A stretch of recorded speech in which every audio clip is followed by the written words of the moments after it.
But welcome everybody to the World of Ability, which is our flagship show here on the World of Ability Podcast Network. We do here every Saturday at 1 o'clock Central, and showcasing everybody's abilities and what they do, so on. But I have a couple of great guests today, or so far, anyway. And so bring our first guest, Sirena. I hope I'm not Sirena. butchering your name there. Uh, who is the founder of Serena's I can't talk. I can speak today. Consultation services. Uh, where she was helping grow companies more move beyond just making money and understanding it. So it's good. So Serena, how about you say a little bit about uh who you are, Serena's consultation services, with who's Serena?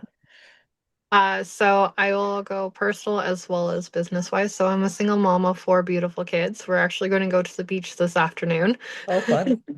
Um, and what actually got me into what I do is in 2016, it was during the big oil field crash, and I started off my firm with just basic tax services, as I noticed there was such a struggle and such need, and everyone was going based off of what your income was the year prior.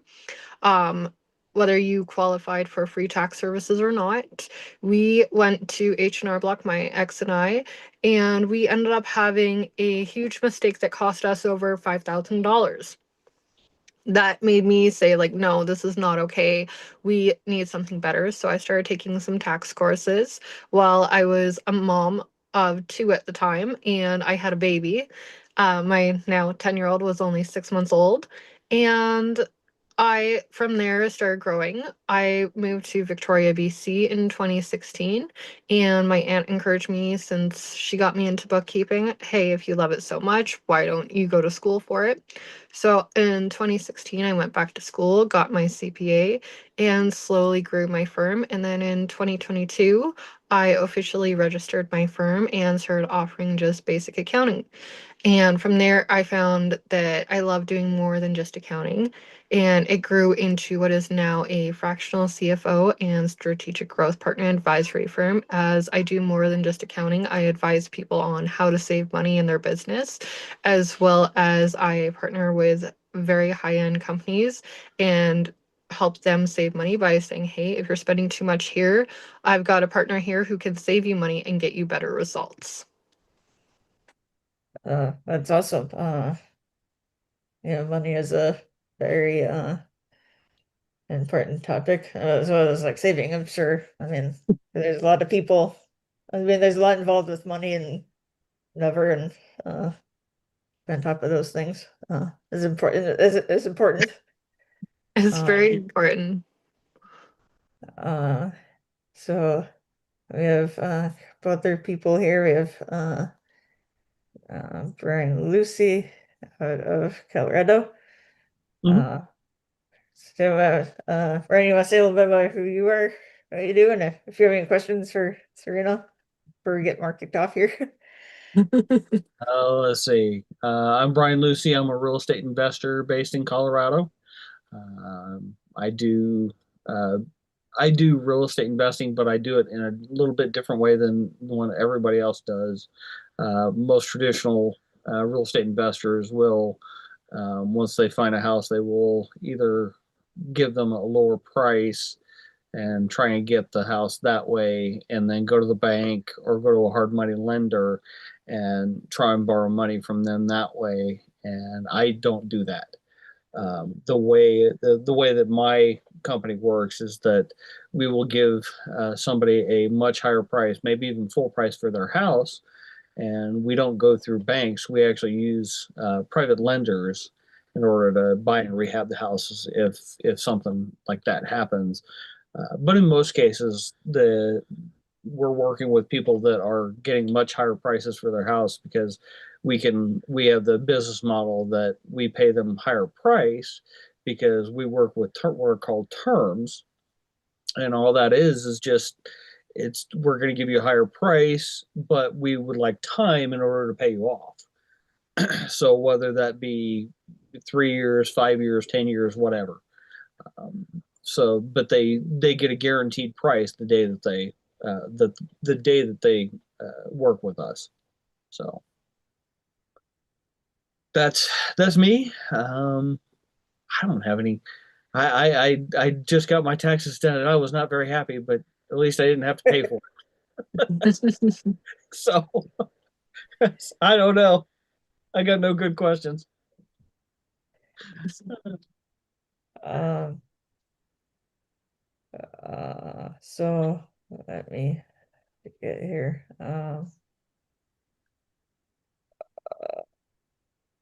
So how, um, so Serena, do you only work in it for, is your company only for people in Canada or is it the US too, or how? Canada and the US. Oh, okay. Um, so do you have like a big team or like what's the, uh, like, It's like a where are you small team looking right to now. uh, go with the thing here? It's a small team and we're actually looking at growing. So we just posted recently a job for kind of like a sales representative, but a high ticket sales representative, as we're looking for someone to help bring in more of those higher quality leads as well as generating those higher ticket sales, as we are a firm that works with companies who start off with a 1 million in revenue and we help them grow to the point where they're in the billions, um, until they need a full-time CFO and in-house. And we also teach them on, if you're a small to medium-sized business, you do not need to hire in-house right away, as you are going to be spending a lot more money having a full team in-house compared to outsourcing to a firm. Okay. So we're still growing. And we're hoping to grow to the point where we have physical offices across Canada and the US. Okay. So how many do we have so far? Right now, physical offices is 0. We are Okay. strictly remote, and I have 2 employees who work for me right now. Oh, okay. And one is US, and he's based in California, and one is in Toronto. Awesome. How did you Uh, figure out that you like the numbers? I mean, I've I've done my taxes before and I don't get this. I fell in love with it when I was actually in high school. At 17, I was the youngest accountant for Rona, which is kind of a hardware store. And I fell in love with just accounting the tills, counting the money, and doing a basic balance sheet with the tills. And then when I started doing it in construction, I fell in love with organizing the receipts and seeing the client's profits grow. That is my biggest thrill, and that has always been my drive when it comes to working with clients, is if I can help you drive your sales and drive that revenue where you become more profitable. And it's not just on a sheet it says, oh yes, you're profitable here, and your bank balance says, oh no, like I'm not profitable. It's, I help you where you're profitable on both ends and creating that cash flow so that it works streamlessly, where you're like, I am successful, I am happy. And for me, it's just, I love helping. And that's always been my biggest drive, is I've done quite a few different things, including healthcare, and it's always been all about helping. Neat. I like counting money too, but it's just not the accounting part of it. It's not for everybody. Christina, mommy is busy. Archie scratched the Destiny on the shoulder. Okay, well, Archie's supposed to be. Hold on 1 second, sorry. Yeah, so I tried that. I don't I hate doing taxes every year. Oh, I get such a thrill out of it because usually I have different ways where I can help people where they get money back. Especially if you are self-employed or you work from home, there are so many tax benefits.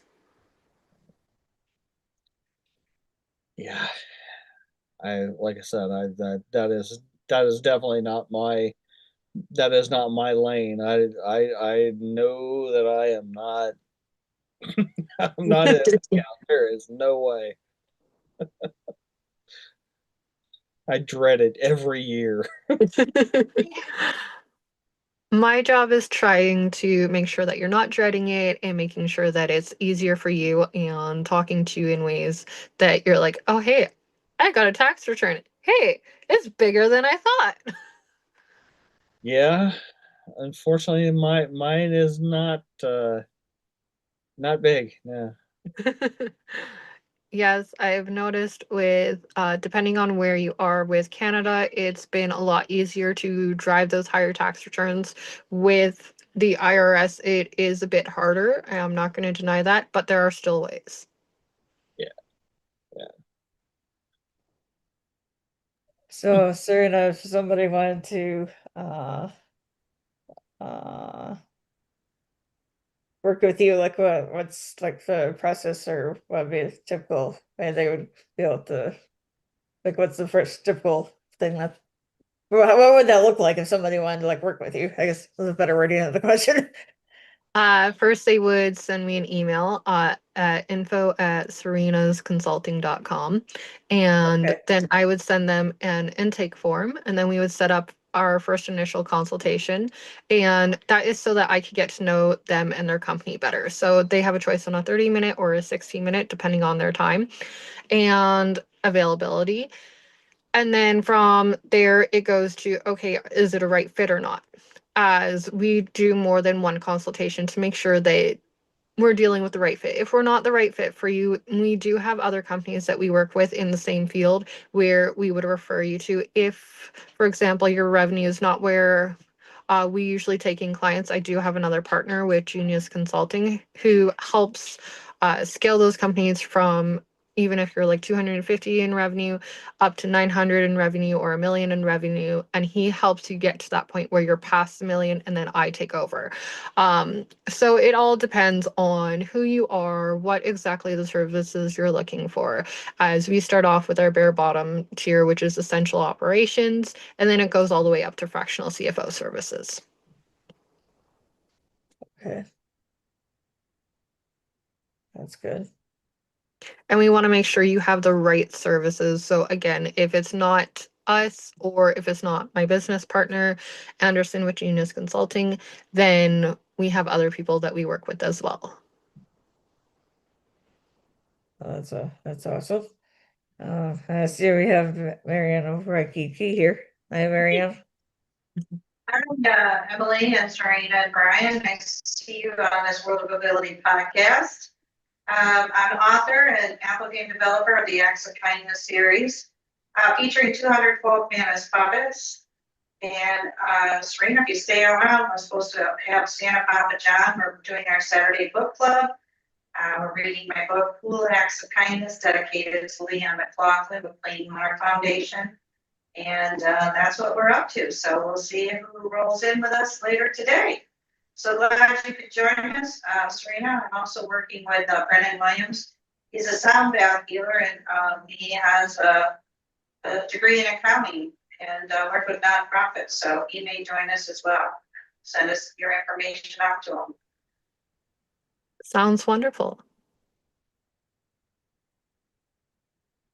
How have you been, Marianne? What have you been up to?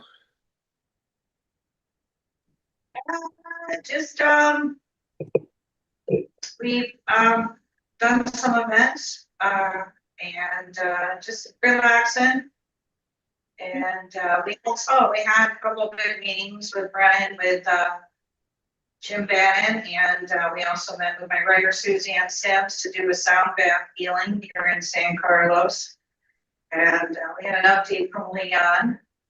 So those were just a few power meetings, but other than just kind of resting and yeah, tomorrow I'm actually doing a book signing. They're having a book fair here, so I'm gonna go down and sell my books and be done with that. It's getting warm and a lot of people have left, so that's where we're at. We'll be rolling into May, and that's pretty much it. I know, I can't believe it's already almost the end of April.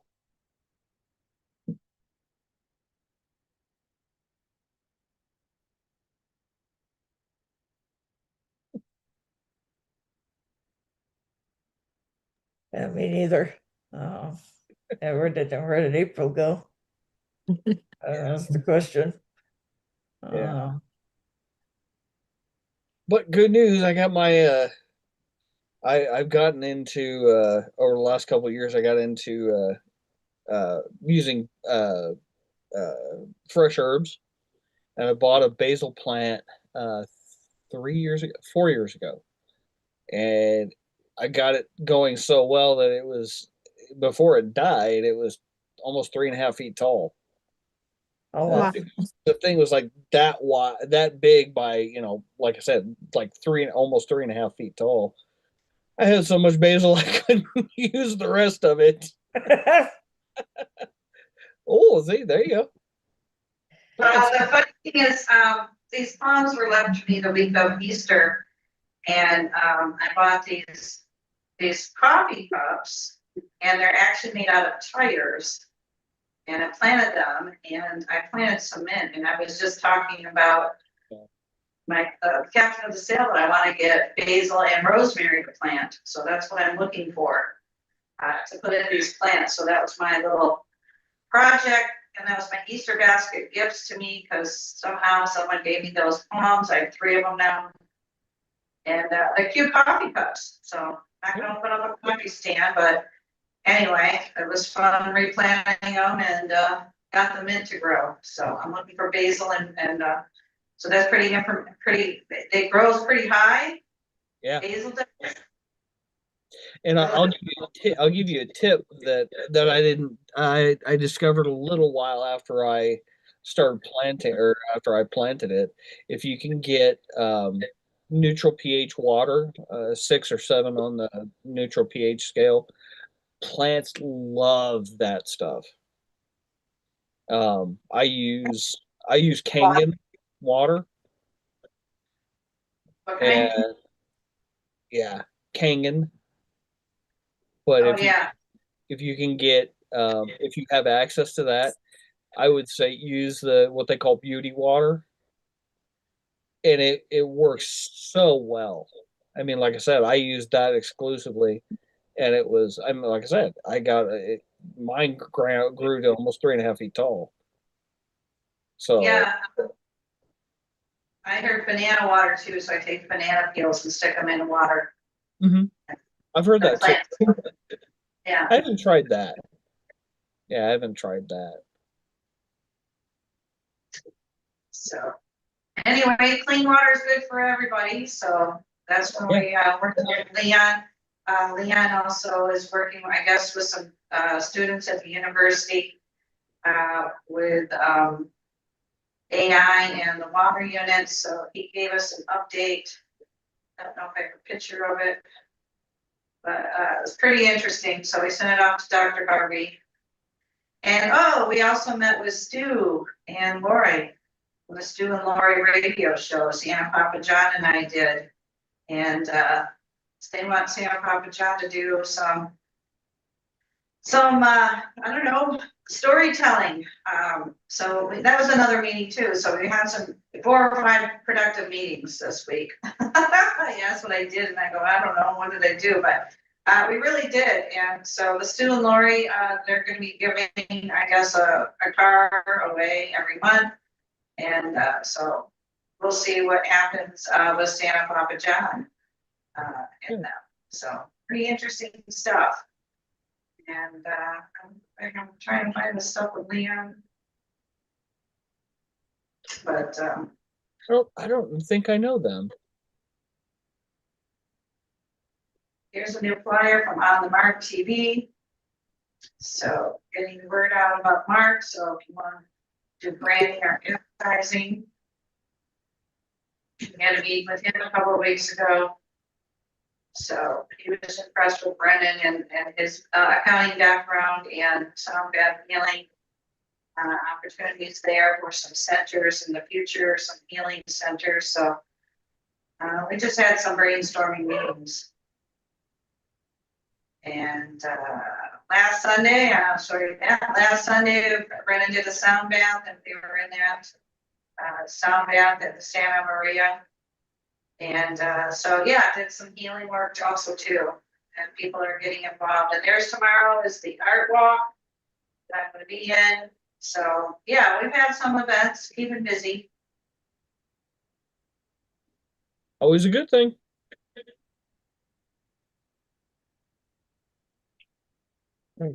Brian put their website in the chat for you, but Serena, what's the most like favorite thing about what you what's your favorite thing about what you do? My favorite thing is when I get to do the consultations with my clients and I get to sit there and tell them where they're at. Um, I have to admit, a couple times when I sat there and said, "Hey, listen, like I was going through your books and I noticed there's a huge jump in revenue from the previous year to the current year," and I get so excited and I show them the gross profits. And then they're like, "Really? I did all that?" I'm like, "Yeah, sometimes it's harder for as a business owner for you to see like how well you did, even if your books are saying one thing, and sometimes having another person from the outside saying, 'Hey, look, you're doing amazing, like you're doing successful, keep it going.'" Um, and then sometimes I admit, like, it's a little harder when you're talking to people who want to just spend, spend, spend. But my biggest thing is I love to teach people and guide them in a direction where they can grow. Brian, did you have a question or comment, or you were just raising your hand just Oh, because? that was me. I'm the spender. Yeah. Oh, okay.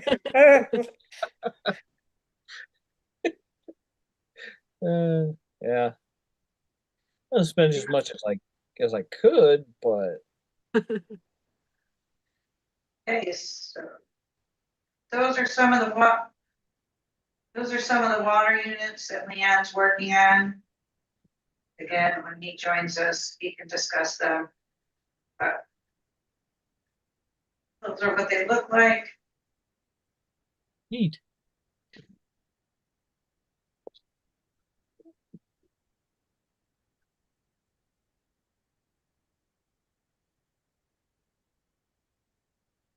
So what's anything new in your world, Brian?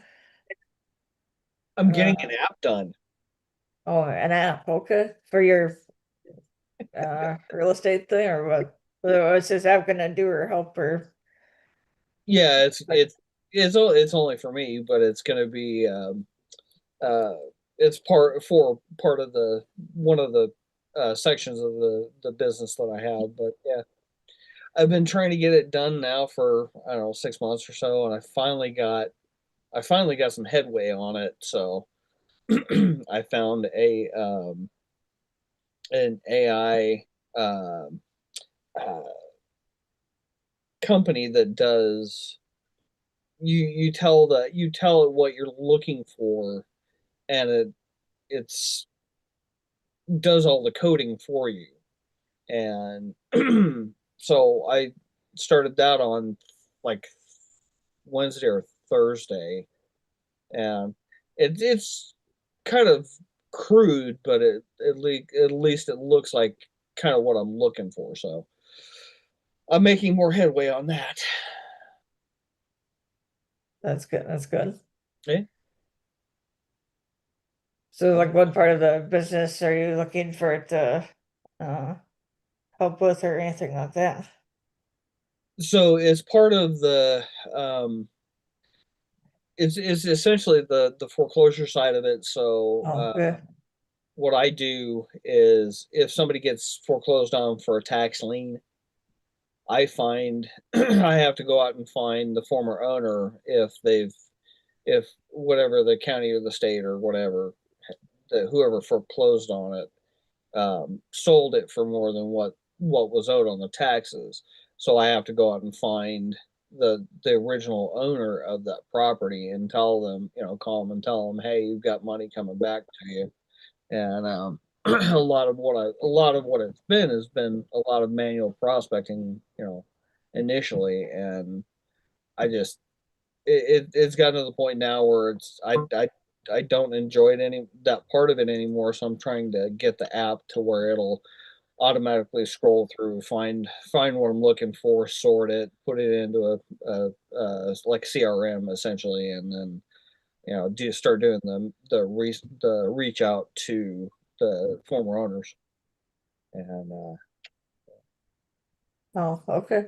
yeah, That sounds cool. yeah, and it'll be a lot easier if I can if I can get something to start automatically doing it, because right now it's like I said, there's a lot of front end on the initial part of it. So Yeah. Um, so it's right when somebody comes to you, like, what do you see are like the most common, uh, sorry, questions that they come to you with, or where they, what kind of thing that they're stuck with, or anything like that when they come to you? It's usually a cash flow issue. They see the numbers as, say, for example, hey, I got a lot of revenue, but they don't see where all the money is always going. So, like Brian, I'm actually creating an app for CFOs, whether you're in-house or fractional, where it creates it so much easier. And people will sit there and they're like, well, I have all these spreadsheets, but I'm so confused. And I said, okay, well, let me create an app so that I can help you. And I sit there and I'll explain to them, like, hey, listen, again, this is going into the expense uh, category. Is I will see a lot of times companies, including marketing agencies, spending a lot of money on their marketing services or their products, and they are not getting a lot of return from it. So, for example, I see a lot of people paying for paid ads. Paid ads is not the best way when you are a very small company.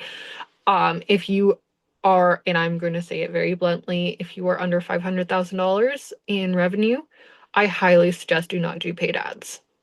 There is so many better free versions to get your name out there that work a lot better, such as doing podcasts, such as social media, promoting yourself on LinkedIn, and that is something where people think, oh, well, I have to pay for these ads. I have to pay for lead generation. No, you don't. And that's where a lot of companies, they get very, very stuck and they get confused and they say, well, Serena, you're just a CFO, or Serena, you're just an accountant. I speak from experience because I have tested and tried so many different categories and strategies such as AI, and the best thing that I found was honestly using ChatGPT, Gemini, and creating those posts, scheduling out my posts once a month, usually on LinkedIn and Facebook, and choosing your platforms where you want to promote yourself. So, depending on what you do for services, it could be Instagram, it could be TikTok, it could be YouTube, it could be Twitter, which I believe is now called X. So, a lot of times, the biggest struggle is they are spending too much money in one section of their business. Again, mainly marketing, or is going to be inventory. mhm. And with the inventory side Okay. too, I have seen a lot of companies, they are buying at retail price and they are not buying at wholesale. So that again is where I will come in and say, hey, listen, I have a partner here. Let's get you those wholesale prices instead of you paying retail. And then you can actually make a profit. And then on top of that, I will teach them a bit more about how to do the markup properly. As most companies, they think, oh, well, I need to do 10% or I need to do 20% so that I can have money coming in. No, you want to, when you purchase something at wholesale, you want to make sure that you mark it up by at least 50%. So then you actually have the money coming in going towards other things, not just that inventory. Awesome. Yeah, I think that's kind of the same way with mine.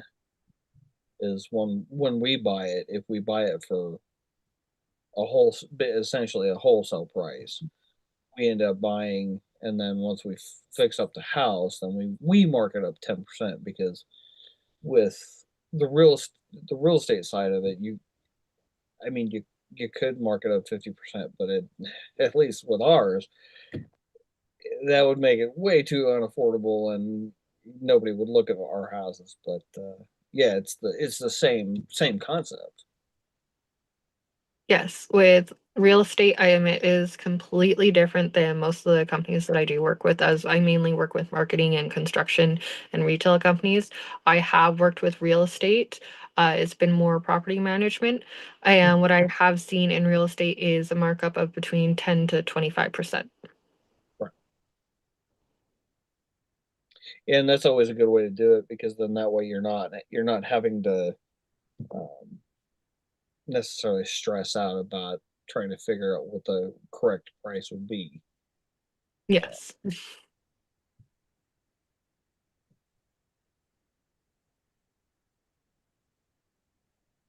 Another thing with real estate too that I've noticed is a lot of times people will have someone come in and evaluate the home, how is the appliances, how is everything. As I find, and this is in Canada, a lot of the newer homes they are selling for 600 to $1 million, and they are cheaply made.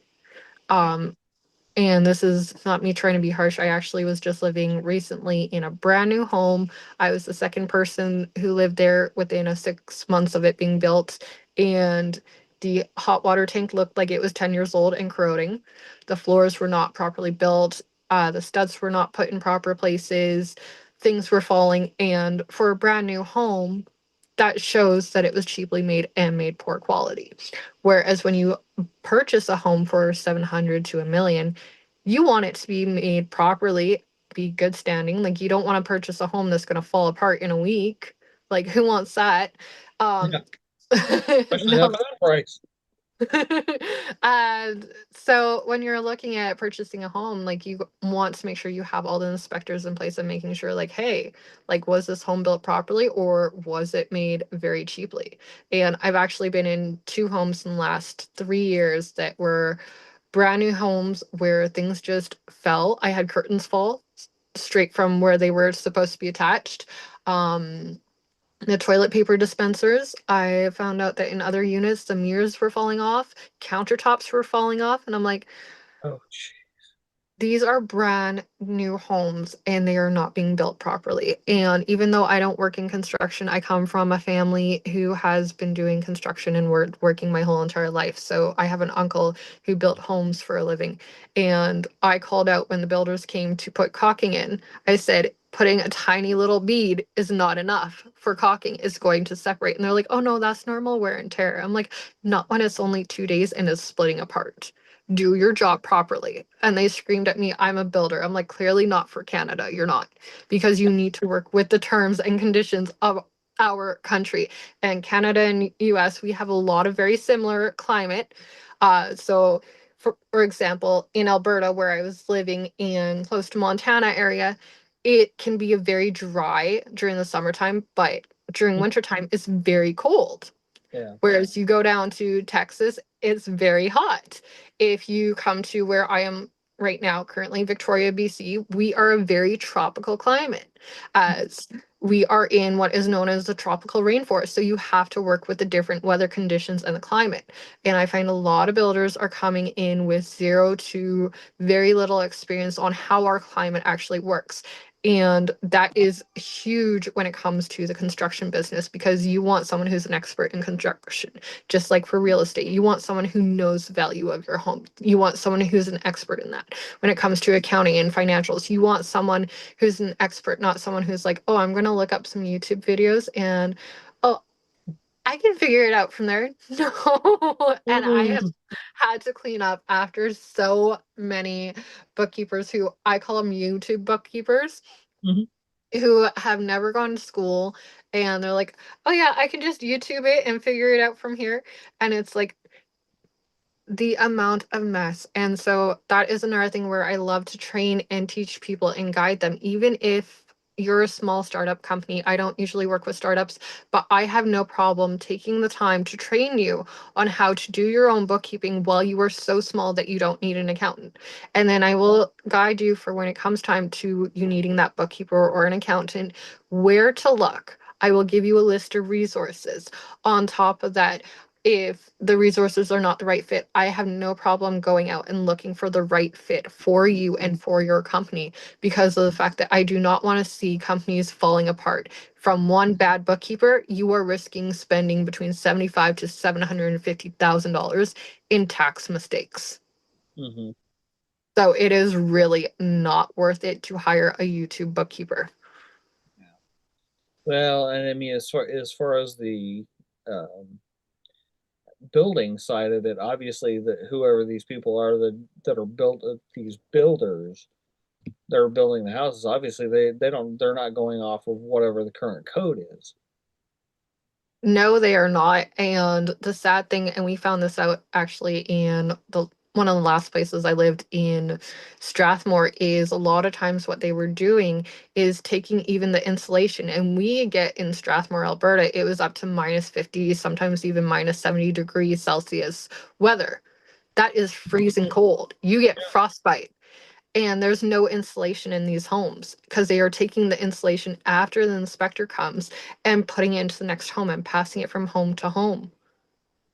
And people do not realize this until after they have to do renovations. And I'm sure at that point the builder could be sued for um, selling basically a substandard house. I'm pretty sure they can, except for they disappear by then. Oh, so they're one of those types of builders. Okay, got it. Yeah, got Yeah, it. I found that a lot in both Calgary, Alberta, and Strathmore, Alberta, and I love Victoria because I'm like, I hate the cold. I just went back actually recently. Um, Earlier this week on Wednesday, I was there and I come to Victoria. I'm like, it's so green. We got flowers blooming and we got tulips and there's daffodils. And then I go back to Calgary. I'm like, everything is dead. It's just dead.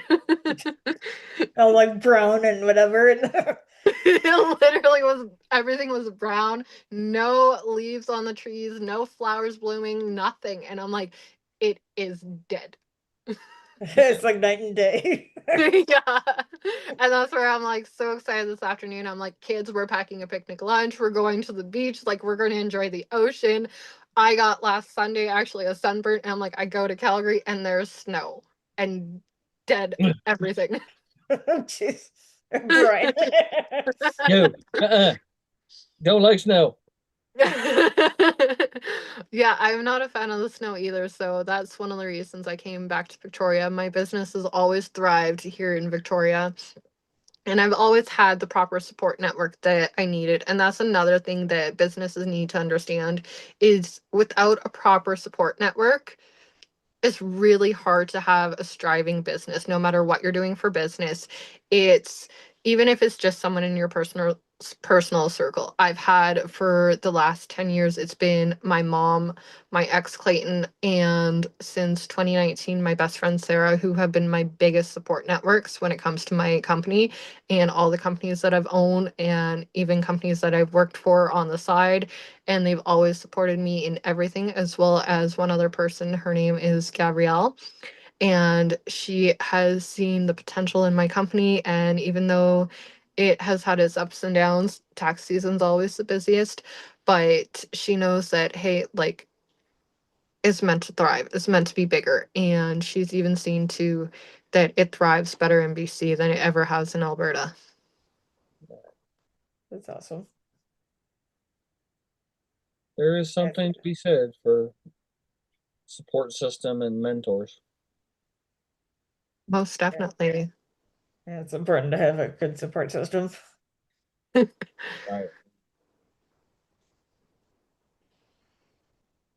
Yeah, I don't think I would have gotten.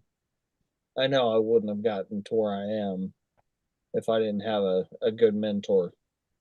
Because I've worked with people in the past that have been the guy that I'm working with now has got so much experience in the investing side of it, and he's been doing it for 44 years now.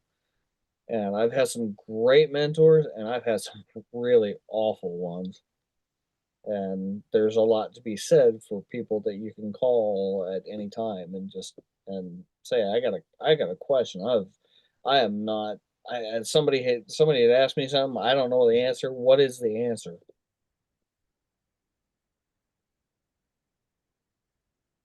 Yeah.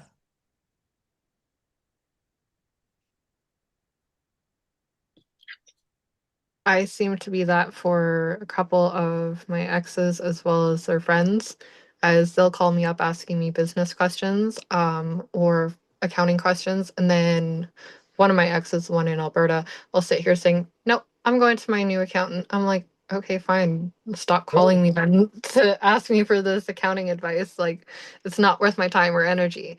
One thing that drove me nuts, and I cannot handle time wasters. So that's why when I do my intake process, I want to make sure that people who I work with are not a time waster. And that's not just for my business, that's for all businesses that I work with. So if I'm going to be a referral partner for someone, I make sure that, hey, this person's not going to be a time waster or what we also call a tire kicker.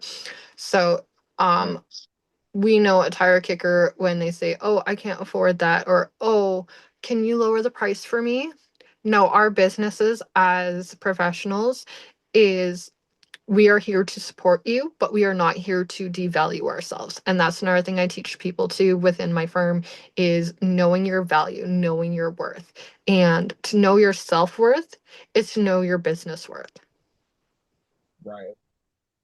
And that is something that a lot of people as business owners struggle with, and also taking time away from business to focus on personal things. I've had to take a lot of time the last 3 weeks for personal, as I just moved 2 weeks ago, back to the island, and then started dealing with my ex's stuff. And today I'm like, I'm going to take a half a day vacation and go to the beach with my kids. Like, I need it, I deserve it, and I don't care what anyone else says. And that's one thing where, as CEOs, as founders, as even just a small business owner, we're like, oh my gosh, I got to spend 24/7 on everything. We're wearing so many hats. We're doing the marketing, we're doing the accounting, we're doing everything, doing the sales calls. And a lot of times it's just one solo person doing it. And so you're just like, I have 20 different hats on. I don't have time for a simple little picnic. And sometimes it's just saying, like, no, I just need this one day a week for just me. So, for example, me Sundays, that is my day for just me and my youngest daughter, and we go out and do something together. Monday after 2 p.m., it's I am done work for the rest of the day, and I go have my girls' time with my best friend Sarah. No kids, no work, just relaxing and enjoying ourselves. Um, and today I was like, I almost forgot about the meeting today. I admit that.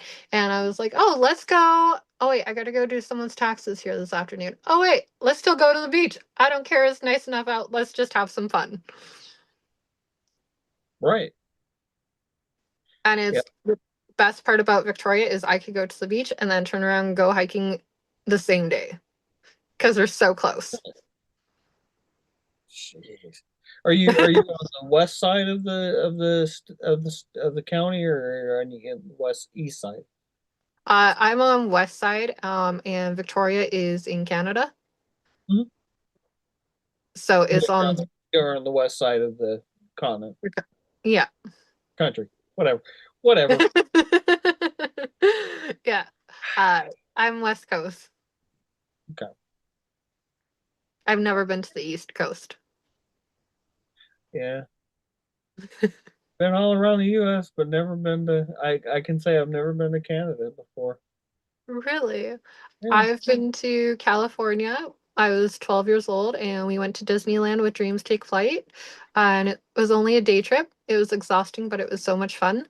Yeah. And I plan on coming back for actually my kids so that they can experience Disneyland, as that was a really happy place. And then through a nonprofit I'm actually working with, I have trips coming up to New York and Puerto Rico. Oh wow, Yeah. that should be fun. It should be. I'm so excited.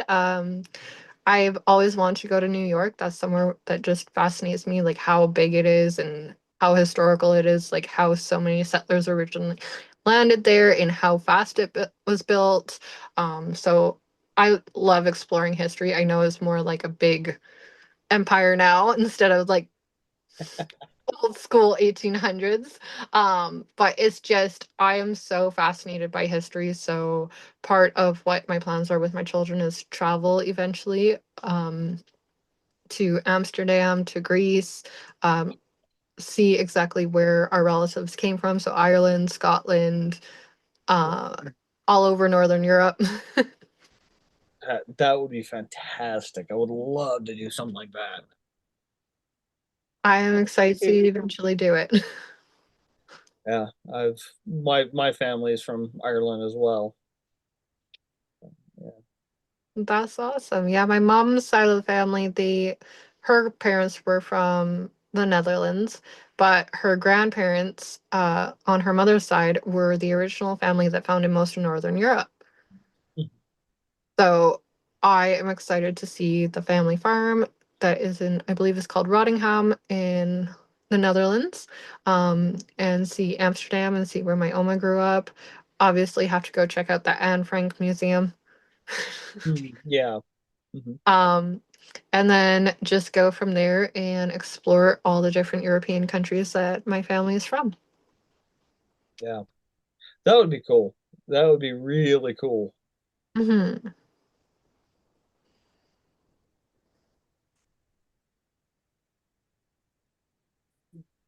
So Emily, got a question. So is Does it what's does Kurt ever get on to these calls? he has, yes. Okay. Uh Because I hadn't seen him, and I'm just wondering if it's a figment of my imagination. no. No. Where's just talking about different places. What's the behind you? Your graphic behind you, I have no Brian. idea. It was Oh, just some random picture that I found on the internet. oh, okay. I wish I could say that it was somewhere that I knew, but it looks a lot like Colorado, but I seriously doubt. Well, no, it's not because it's got an ocean behind it. So yeah, it's definitely not Colorado. Kind of looks like a prehistoric mountain. Yeah, it could be. Like I said, I don't.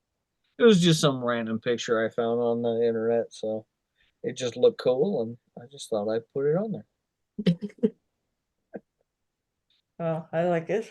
So Uh, it was funny because I have a mastermind that we do on Saturday, and two of the guys that are in it have now discovered that you can put these kind of things on the background, and they've now decided that every 5 minutes they're going to change the change the picture.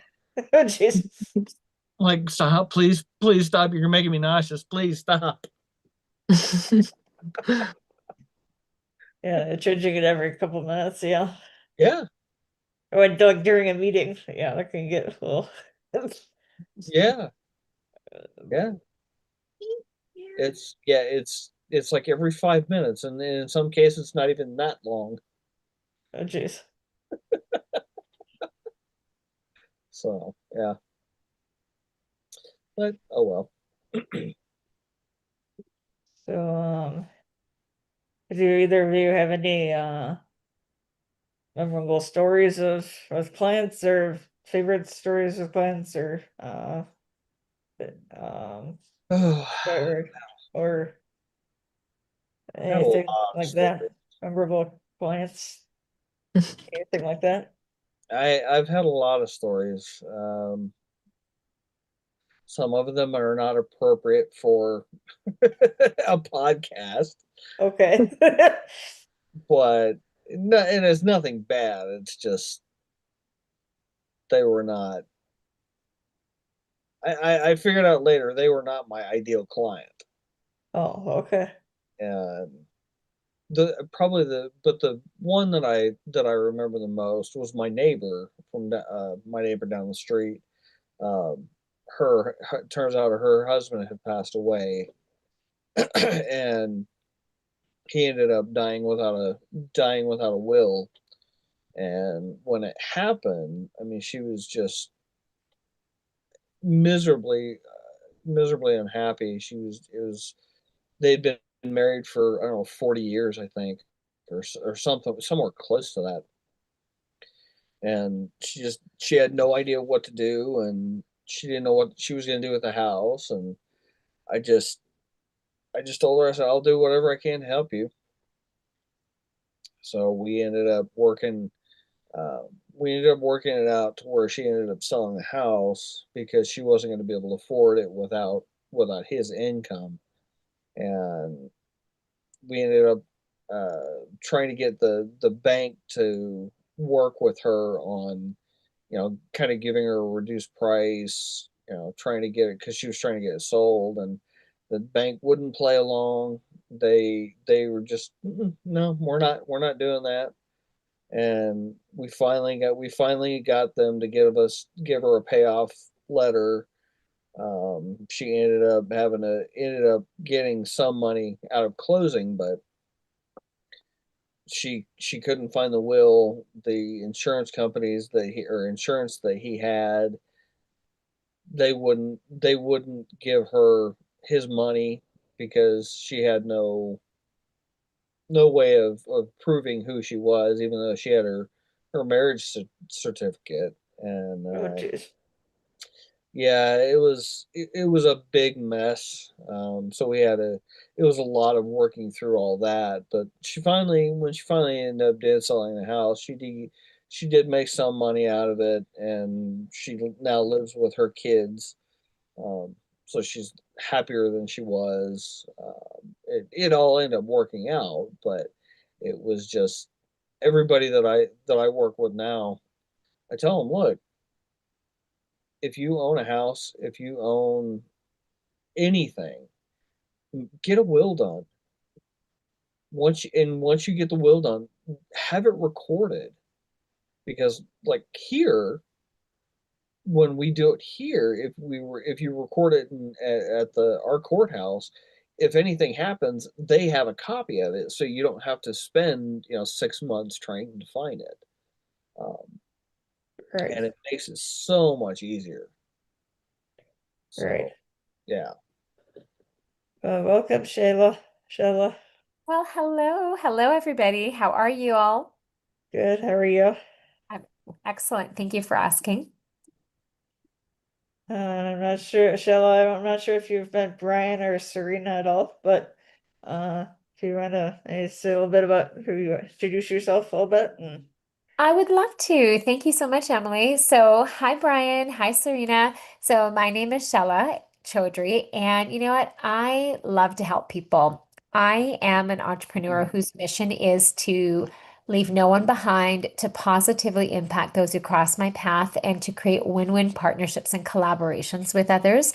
And I love to be a US healthcare advocate and disruptor. And what I mean by that is I represent a nonprofit, and the only reason we exist is to provide people with healthcare. And we're talking about major medical, we're talking about community, a group of like-minded individuals who come together to support each other with their health. And so I love it. We give you choice, we give you dignity, we give you respect, and best of all, we don't charge you what the insurance companies charge you. We charge you 50 to 70% less. And so that's a little bit about what I do. So it's a pleasure to meet you. Awesome. Brian or Serena, you want to say a little bit about uh, uh, what you guys do again for Yeah, Shayla? I would love that. I'm a real estate investor. Oh, lovely, lovely. Well, we have a lot to talk about. Yeah, absolutely. All right. What do you do, Serena? I am a strategic CFO and growth partner advisor. I Yeah. work mainly with 1 million plus in revenue for clients, but I also work with some nonprofits as well. Oh, wow. Okay. Well, I'm going to say this. I think that I would love to get your contact information because we also are expanding into fintech. And I think there's a lot of people who would benefit from knowing what that's all about. But I'm going to share my information into the chat, but I would love to get your information as well and just maybe do a discovery call with you. Both. I will put in my email as well as my website for you. Absolutely. Thank you. I'm going to grab my information for you both. So what's new with you, Shella? I can find it. Oh, say it again, Emily. What's new? Just been, you know, at some different training events in and out of the country. And I'm headed to Ottawa this upcoming weekend, and then I'll be back. Then I will be back. Yeah. Yeah, so yeah, Serena's in Canada too, so I Oh, guess you really? guys have Okay, some that's pretty cool. some stuff can come in with being in Canada. That's great. Where do you live, Serena? I just recently moved back to Victoria, BC after living in Strathmore, Alberta for the last 2 years. Oh, you were in Alberta. Okay, well, I live in Calgary, so we were actually really close. Oh wow, yeah, I go back to Calgary quite often. My next trip to Calgary for sure that I know of. Yeah. I'm driving my mom up and I will be there on the 15th of May. Oh, that's really great. Well, there's nothing like an in-person discovery, right? In-person coffee. That'd be kind of fun. I would love that. I'm going to have my youngest kids out of my 4 kids with me, just Yeah. so you have a heads up. Yeah. But I would love to meet for coffee. All right, that sounds great. So I will grab my contact information and drop it into the chat. I'm looking for it right now. And then how about you, John? Or sorry, sorry, 1 second. No, I was gonna say Brian, John's sorry, not Brian. here yet. No, sorry, Brian. How about you? Where are you located? I'm in Colorado. Nice. You know what? I was just there for a really long 8-hour layover. Yeah, I was Yeah. gonna say it depends on where you were at. If you were in Denver, I'm sure that was a lot of fun. Yeah, that's exactly where I was. So,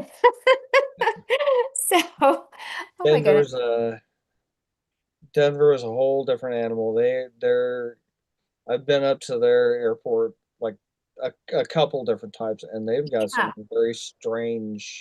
Yeah. very strange murals there. I just yeah, it was a pretty interesting time there. Yeah. Let me just put it that way. And you know what? It it wasn't bad. It just was different. And it's all Yeah. good. I met some But really great you didn't people. get to see you didn't get to see the demon horse then, evidently. No, I didn't, but I heard all about it. Somebody on the flight was telling me about it. I heard all about it, and it fell down and it knocked over the person who was its artist or the creator, right? Who was putting it Oh, together. It no, kind it of killed killed him. him. Yeah, it killed him. That's right. That's why the name Demon Horse, or Mhm. that's where it came from. Yeah. That's Yep. great. Brian.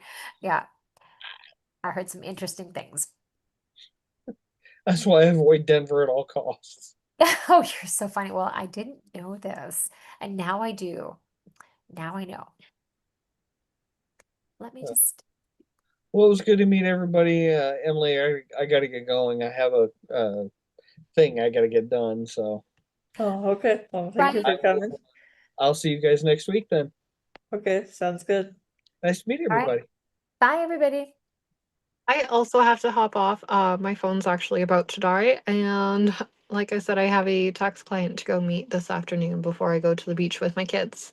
Oh, that sounds lovely. The beach. You know what I'm going to do before you jump off? I'm going to just throw my contact information into the chat. Perfect. Go right now. Yeah, there we go. See if that's the right one. Perfect. Perfect. Well, it was great to meet you. It was wonderful to meet you as well. I just screenshotted it and I will send you a message immediately. Oh, that sounds great. All right. So then I will talk to you another time. It was great to meet Sounds you. wonderful. You too. Bye. Bye. All Uh, right. What's so new? long time no see. I know it's just been a little bit busy with all this travel stuff happening. So what's new? What is new, Miss Emily? Um, we've got uh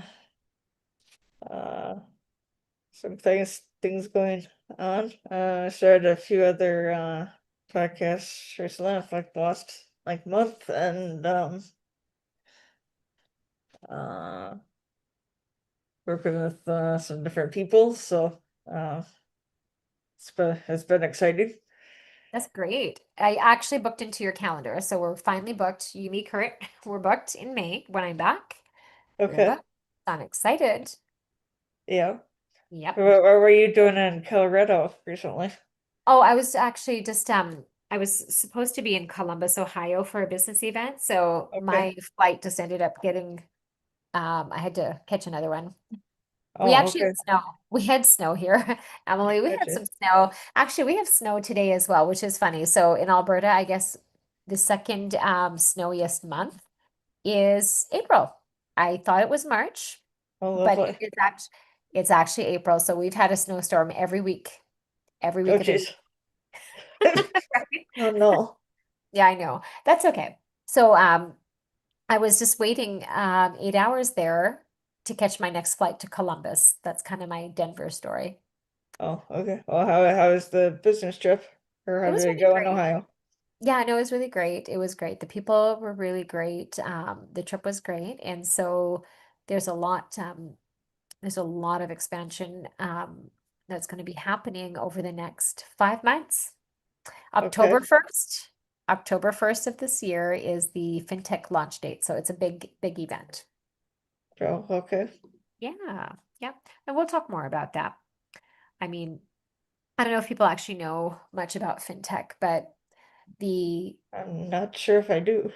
Well, there is a way now that everyday people can participate in fintech and get paid like a bank, which was never possible before. And so that's kind Okay. of what we're expanding into. And phase one is going to be incredible. It's going to really be incredible because anytime someone uses a debit or credit card, we will get paid. So anytime a payment comes out of your account, there's a way to get paid. And so that's just one of the ways. So one of the three things that's happening with the fintech expansion. So it's kind of really, really, really big, very big. Okay. That's awesome.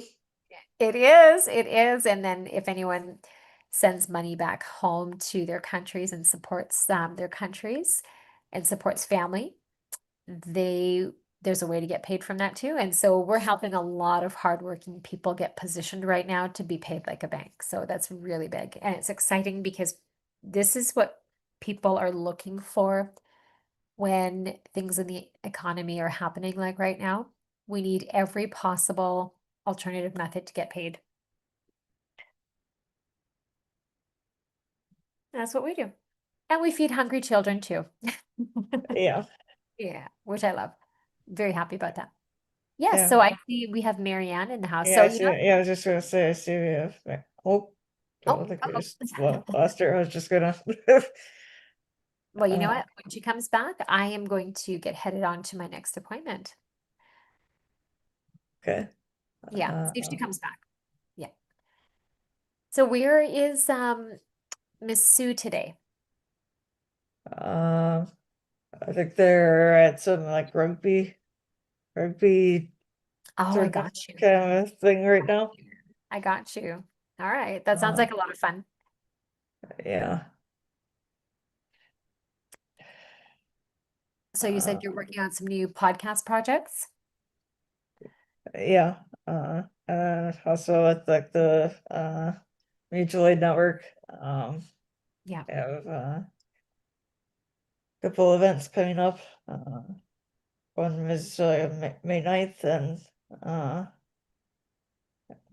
and so on. So, yeah, we have some exciting things.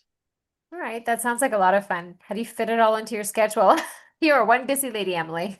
Yeah, it's a try. Yeah. All So how right. are the kids doing and everybody? They're good. They're really good. my kids are a little bit older, so they're 20 and 23, so they're busy with work and just life, work and life. Yeah. Yeah. So what did they do? What did they do for work? Well, I have one daughter who works at the hospital, and then my older Okay. daughter, she is in real estate, and she's also working at two of our local hospitals. Oh, And yeah, so eventually I think she'll still pursue a career in medicine. We'll see. We'll see how things go for her. We'll see, we'll see where her interests go. Yeah. yeah. What do they do at the hospital? Well, I have one daughter who is a medical unit clerk. So Okay. so that's what she finished in her program for, but she's working as a porter right now, which is great as well. So until she finds the right fit. For her first job, working 7 days straight for 12 hours, so 7 days on, 7 days off, 12-hour shifts Okay. was not ideal. So Oh, jeez, yeah, that'd be a lot. yeah, that'd Or be a lot sounds for like a anyone, lot. right? But a 19-year-old, I'm like, my husband and I were advising her, we're like, no, maybe you should just, let's do something that's not 7 days a week, 12 hours, right? It's too much. Yeah, yeah. Yeah. Yeah. So she's looking for something that's a good fit. Oh, okay. Yeah. Yeah. So she's a porter right now, but medical unit clerk is what she finished in school, and she's looking. So, Yeah. Hopefully she finds something she yeah. likes doing. Yeah. Well, what I noticed is it's all who you know. Like you have to have the qualifications, but if you know the right people, it really helps get your foot in the door. That's what I've noticed. Yeah. Yeah. Yeah. That is about it.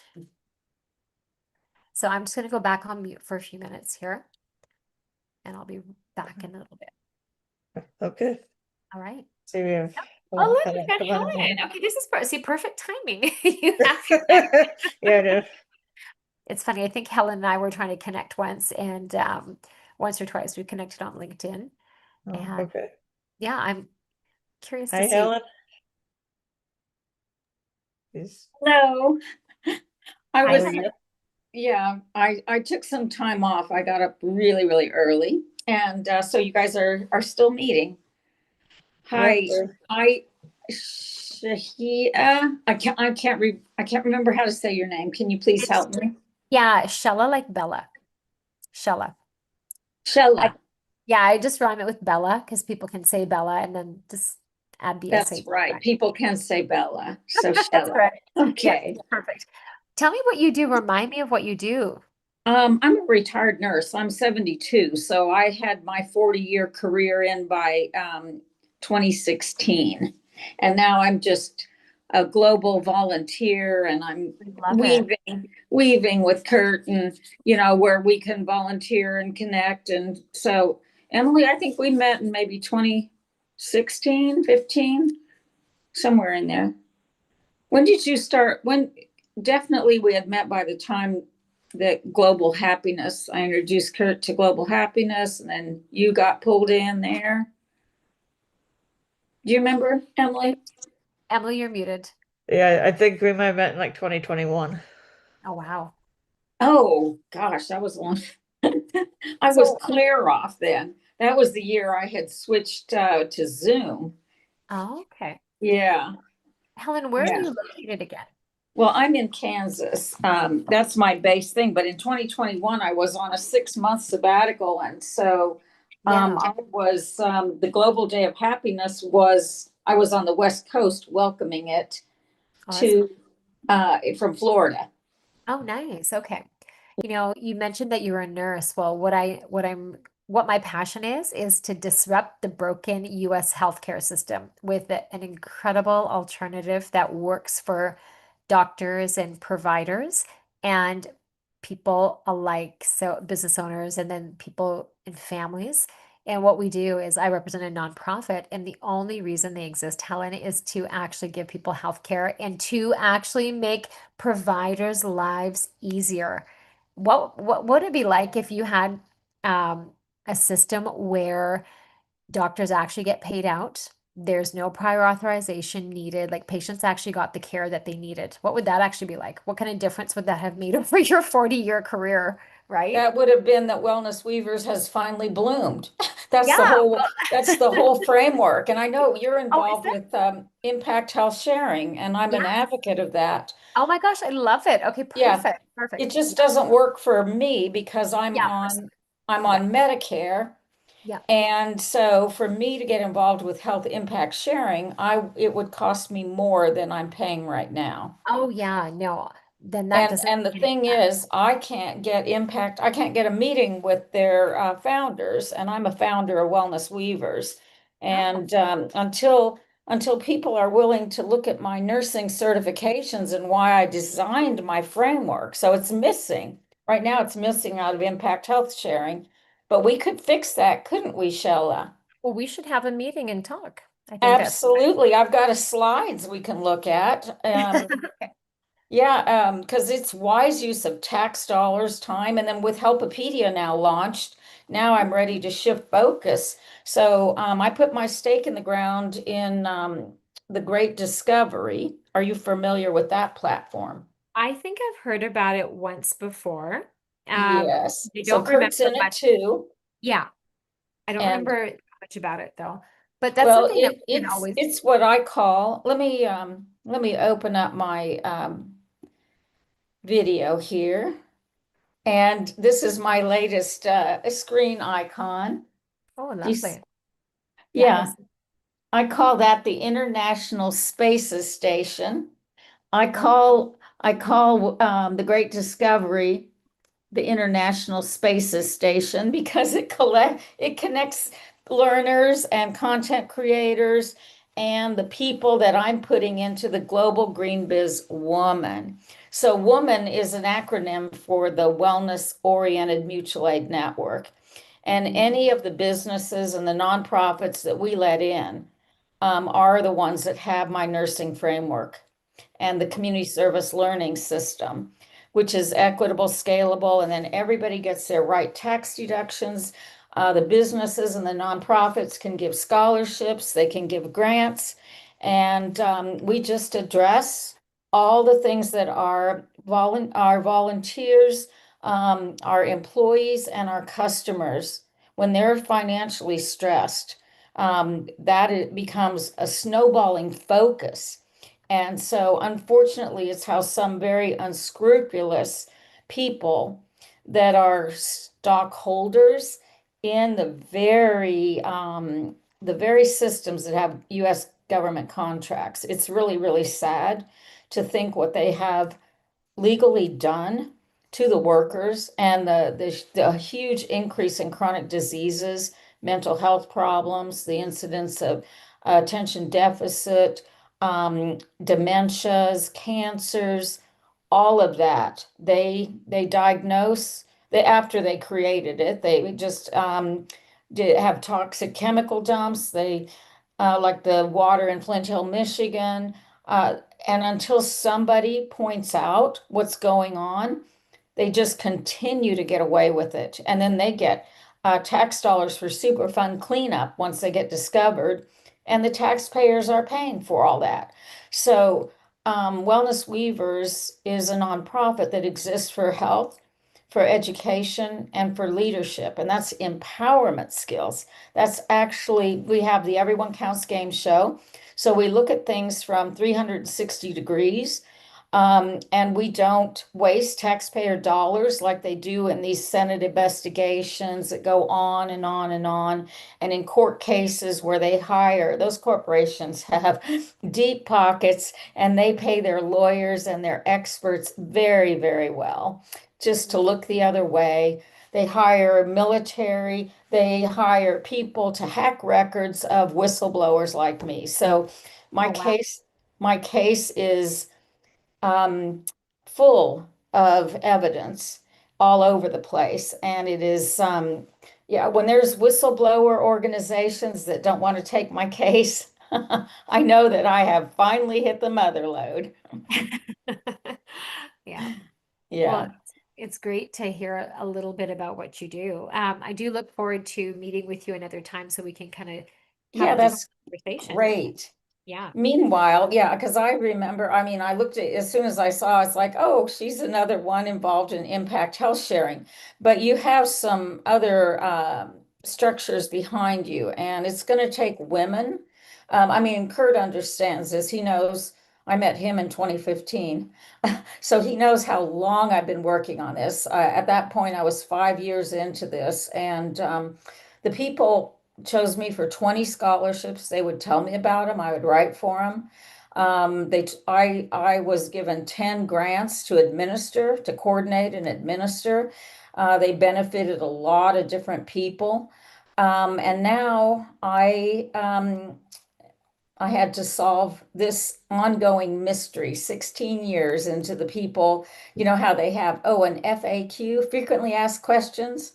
Yeah. I have frequently offered excuses.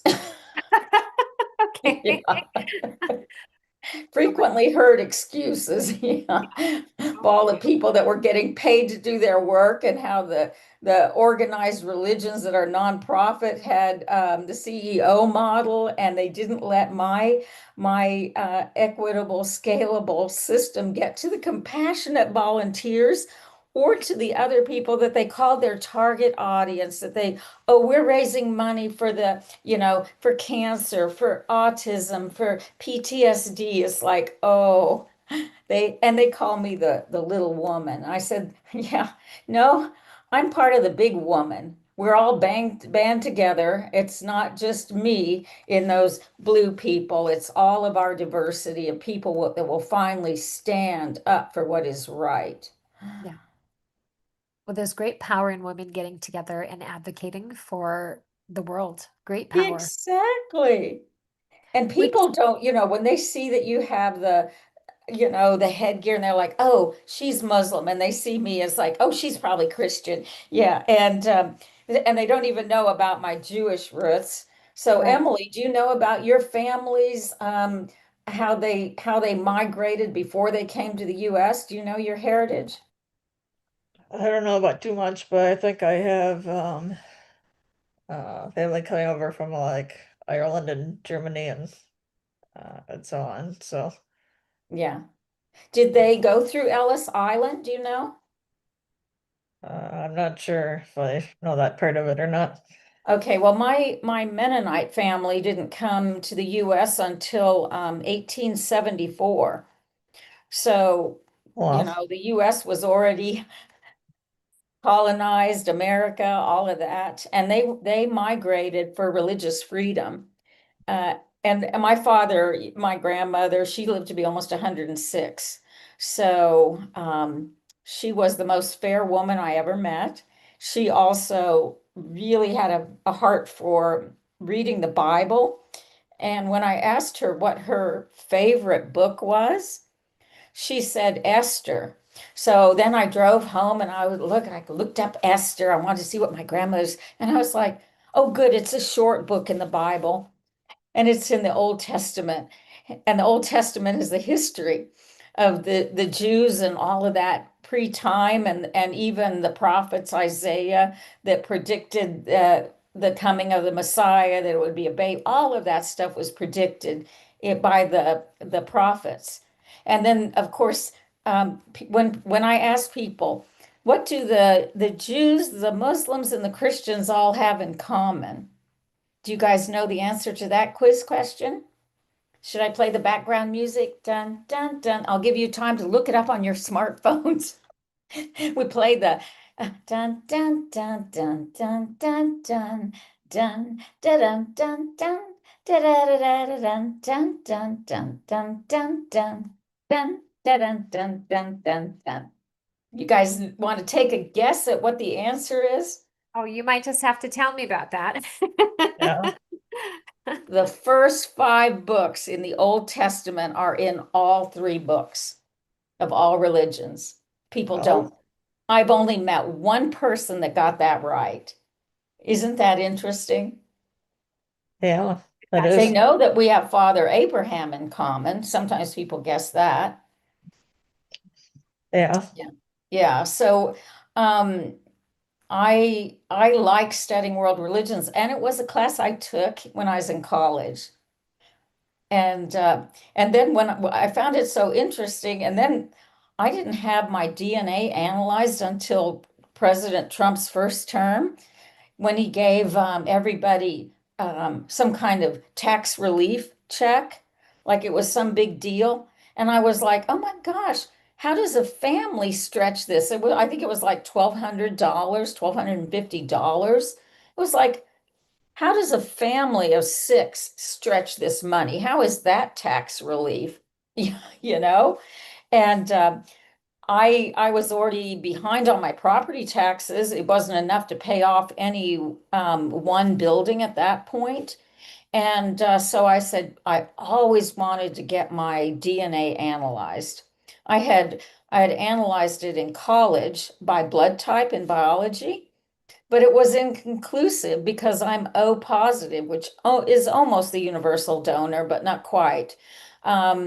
Anyway, it was inconclusive because my parents were completely different blood types, but they could have both had a recessive of the O, which is I am O positive.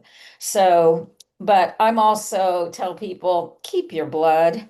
If you're going to have surgery, plan for your own auto, if you want us to receive blood.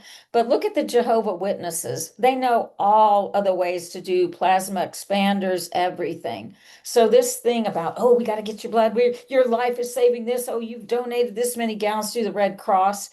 That's kind of BS. It's expensive BS, and it gives them your DNA. So people do not have true informed consent, nor do they have American Disabilities consent, but I say humans are lifelong learners. So the IDEA compliance, those are initials, IDEA.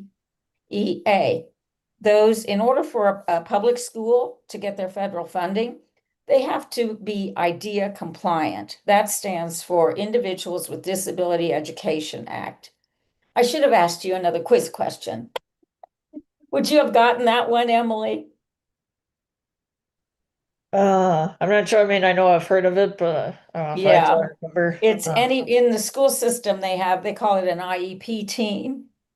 Every member of the IEP team, except the student, might not have to know, but their parents actually heard of it.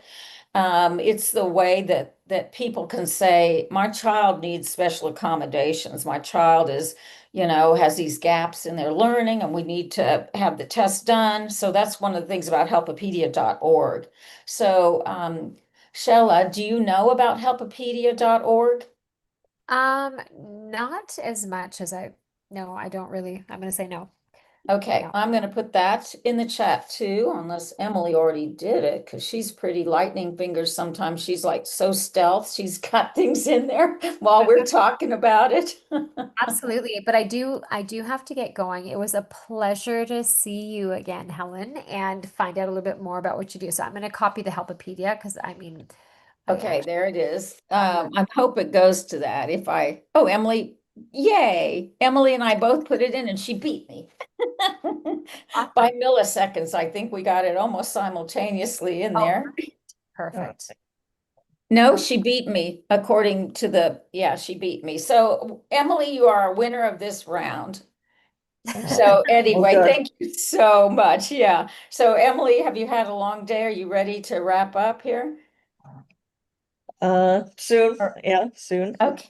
Okay. I just like to So say yes, goodbye. Shella, you have the calendar, so I'd be happy to look at your calendar. I don't use them because I don't want to be bound to that calendar. I Got like you. to fit into other people's calendars. So if you quickly, or however you can get it to me on LinkedIn or, Yeah, yeah, let me do that. Let me just share this with you really okay. Okay. And then I'll snag a spot. How much time do you want to secure? Usually the appointments are 30 minutes or the set time is Okay. 30 minutes, but we can go over like I can Oh, we can do it in 30 minutes. I just need, and I can text you my slide pack so you can be prepared to bring in whoever else you want to.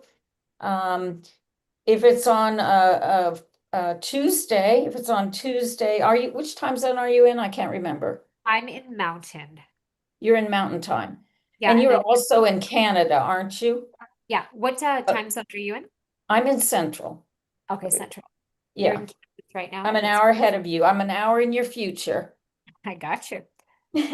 And you extend my past. Perfect. Well, it was All great. right. Yeah, if you wanted to, you can just actually let me give you my email address as well. That way you can just send me the slide deck. Oh, okay. Yeah, That's a great action plan. yeah. And this is an example of how people don't realize they're playing the Everyone Counts game show, but that's all we do. We get to smart action plans before we disperse, you know. And women are very good. We just say, oh, we haven't talked about this yet. We need to do, what's our next action step that gives us solid footing. So that's helpful. So, I will send you the slide pack via your email. all right, sounds great. It was nice to see you again. Bye, Emily. We'll see Likewise, thank you so much. Do you have anything special to celebrate that we should know about? you. Right now. Yeah, any prayers you need, any support like that or anything? Oh, that is so kind of you. You know what? Yeah, I'm working on some big projects, maybe just some What prayers. is, okay, so how should I pray for you about that and keep it in my meditation? That's a really good question. Let me come up with something quickly. Just for the doors to be opened. Yeah, for God to open the Well, door. that Doors. is great because that's the same thing. I actually called the Unity Prayer Hotline last Sunday. I was so frustrated. And I said, I just need for the doors to be open. God knows exactly how long I'm doing it. He knows what the doors are that need to be open. They said, we're going to pray for you for 30 days. So we are in that window. And so I'm bringing you in under the umbrella because we have the same pure in heart wish, which is a prayer. I love it. Thank you. All right. Yeah. Thank you. It was nice seeing you, and we'll talk Yeah. soon, Helen. And We thank you will. for All right. Thank you so you. much. All right. Take care. Bye. Bye-bye. Wow, that was fabulous. Yeah, that was, What a bright spot in my day. We're in the spirit of the game, Emily. High five. yeah, yeah, I'm glad I was able to have a bright spot for you today. Yeah. Well, actually, I had woken up at 3 o'clock, a little bit after. And I was like, all of a sudden I had all of this stuff going around in my mind. It's like, I got to get up and type. I was Okay. like, I wonder what time it is. So I come in the kitchen. It was like, oh my goodness. But I saw the clock on my stove go 333. Have Oh you boy. have you ever heard when you see all the same numbers, that's like a special significance blessing? I think so. Yeah, so I was like, all right, I'll take that because I was so energized and I was so clear about what I needed to do so I'd be ready, so that I could do my normal day. I thought Joe was going to be gone for the whole weekend. Then Kurt like texted me and said, would you be able to, come in today to the World of Abilities? And I said, what time? And he said, between 2 and 4, or between 1 and 4, something like that. And I said, yeah, I actually could because I knew the library closed at 1 o'clock. So I knew that was my deadline. And then all of a sudden I hear Joe come home. I thought he was gone for the whole weekend. It was like, oh no, my plan is ruined. Oh Now I boy. have to adjust. Oh But geez.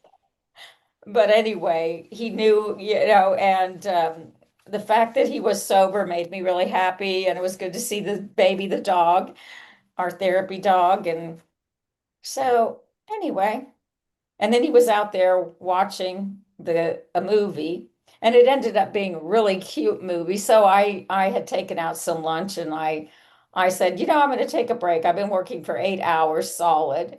And so I ended up watching the last part of the movie. Oh, what movie was it? It was called Wild Wild Target Oh, in uh, Britain, English, yeah. It's like oh, this hitman that was hired to kill this woman because she was always she was raised without parents or so, and she became a thief.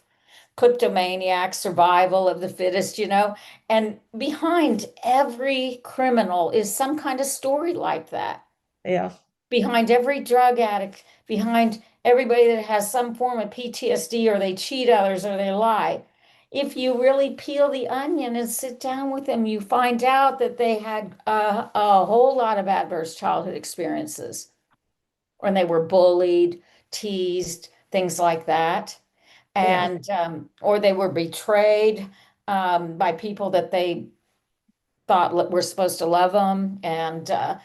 And then ACEs too, that's adverse, I mean, no, it's adult crisis experiences. So when you think of, when there's bad weather and they say it's pea-size hail, and then they say it's golf ball size hail, and then it's like it's grapefruit size hail ball, that could kill a person. That's like being hit with a meteorite, And then Yeah. so I love the science lessons. So for anybody who doesn't know, when they go from piece size, it's like how a clam makes a pearl, or an oyster makes a pearl. For a cultured pearl, they actually put a little irritant in there. And then the pearl actually secretes like this really thick kind of like mucus. It's coating over that because it's an irritant. It's bugging it. It's like having a sticker under your armpit. You want it Oh, out, geez. And so I say I have a little finger puppet, and I talk about the oyster and that being the master of attitude adjustment. So I say the oyster mulls it over, mulls it over. It takes something irritating and it makes a fabulous pearl out of it. Yeah. And so the longer it isn't discovered, the bigger that pearl gets too. And then Yeah. sometimes there's even, depending on the water and the minerals and what the mollusks are feeding on, it depends on the color of the pearls. Have you ever seen a black pearl? No, I can't say that I have at the moment. Oh, well, my mother had one, and she had it. I'm getting ready here to, let's see, it's been, this piece of jewelry was stolen. It was in my backpack. I was working at a nurse, and I needed to sleep. I had my Volkswagen. Yeah, Okay. this is, and so my mom had bought me this leather backpack because she was embarrassed that I was wearing a green military rucksack around, hitching around in 1979, getting my credentials in holistic wellness. I'd already been a nurse for 3 years, and I'd been in Kentucky, um, and I had found, I was like, there was. And if you actually Google Blue Rapids, Kansas, that would be a fun thing to do. That's the only Blue Rapids in the United States. So Blue Rapids, Kansas, we could play more trivia questions because there's a really cool trivia question pertaining to the world tour of the New York Giants and the Chicago White Sox. Oh And it boy. goes back to 1913 was when they did that world tour. So there were a lot of famous people on that, like Jim Thorpe and mm, I can't think of all their names now. Um, some of them had gotten married, so that was like their honeymoon. They got to go around the world like on boats, a lot of them on boats and then trains and all kinds of different. So it would be really interesting to delve into that part of history and see Yeah. what made the New York Giants and the White Sox decide, hey, let's do a world tour. We all get a vacation. We get to go around the world and play our ball games. We raise the purse, it pays us. We get to be with our honeymoon with our wives. And so it was an ingenious plan, was it not? Yeah. Where would you like to go? Would you like to go somewhere on a cruise or a boat or a train, or what's the best vacation you've ever been on? Um, not sure. I mean, I've been over to Italy and Greece. Oh my gosh, you got to go to Greece? Yeah. Tell me about that. How did you get there? Um, It was with the school group. Uh, and So, what was the purpose of the school group? well, it was just one of the teachers at my school. And Was she one that had hosted the trip and led it and was like just took some people. did you guys Lovely. raise money to help defray and have some money, shopping money when you went? I don't know if I totally remember that. It was a long time ago. Okay. But but yeah. Well, I did not get to Greece, and you know, that's a hotbed of civilization, the Greeks and the Romans and all of the things that happened in that part of the history and even the mythology of the gods and the goddesses. Yeah. And yeah, I found all that stuff fascinating. Yeah, I did too. And the architecture. So what was what really interested you in Greece? Uh Did you go into the ocean? I don't really remember the ocean. I mean, we saw like the Parthenon and got Oh, a wow. couple of things that I'm trying to remember. I don't know if I remember everything that we went there. This is Did you where, ever see that movie, Jason and the Argonauts? I'm not sure. I've heard of the It, name it's though. an old movie. I was a young, I was like in grade school when our family got to go see it at a drive-in movie. Yeah, It's been one of my favorite movies. It's really cool. And yeah, so I'm not going to ruin it for you because I just do I might have to go. recommend it. I might have to go watch it or rewatch it or something. Yeah, Jason and the Argonauts. Yeah, it's really fascinating. And yeah, that makes a good family movie and everything. And then plus it's a good little springboard for talking about um, the Greeks and the Romans and mythology and the power of the body to heal and also the scriptures, how it relates to biblical stuff. So yeah, you know, I'm like a grandmother spider weaver. I can just, Yeah. you know, give me one topic and I'll start telling you all these different tangents that interest me, like Yeah, yeah, the arts, the sciences, the reading, the research, you know, the food, the culture, the music, the dances. And did you go to Italy on that trip at all? yeah, yeah, So did you go to Pompeii? yeah. I saw Pompeii. That was impressive. I got to Yeah, Pompeii. Yeah. That was and my grandmother had a paperweight collection, you know, like glass with cool flowers and yeah, the things that look like those Christmas candies. yeah, They're like a German candy, I think, but they make them in it's just the same thing as they make in glass. And so yeah, I think that my grandmother and I definitely go back to that's in our DNA. I was always fascinated with glass blowers, functional art, colored bottles, useful things. yeah. Yeah. Did you ever make art when you were in school? Uh, Like clay or pinch pots, slab pots, forming a little sculpture or anything? I think I did a little bit of that. Not a ton though, but Do you uh, like to make bread? uh, yeah.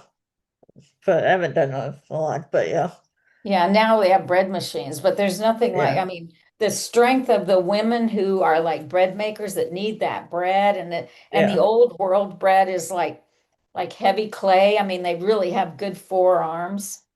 yeah. Did you That's see like for them me. like making wine, stomping in the vats in the vineyards or anything like that?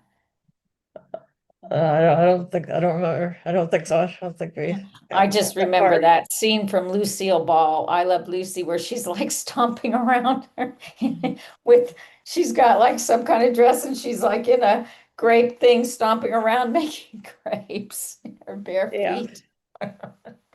I don't remember how she got herself into that one, but she was always, you know, how Ricky would come home and be like, Lucy, you got some splaining to do. Yeah. And I like reversing that line because it was my mother that was the one with the accent. My dad was the American no accent Midwestern, you know. My mother had the accent. She spoke 5 languages, but Spanish was her primary language. Oh But boy. then, yeah, she was like somewhat hard of hearing at 88, and I needed to take her to a specialist.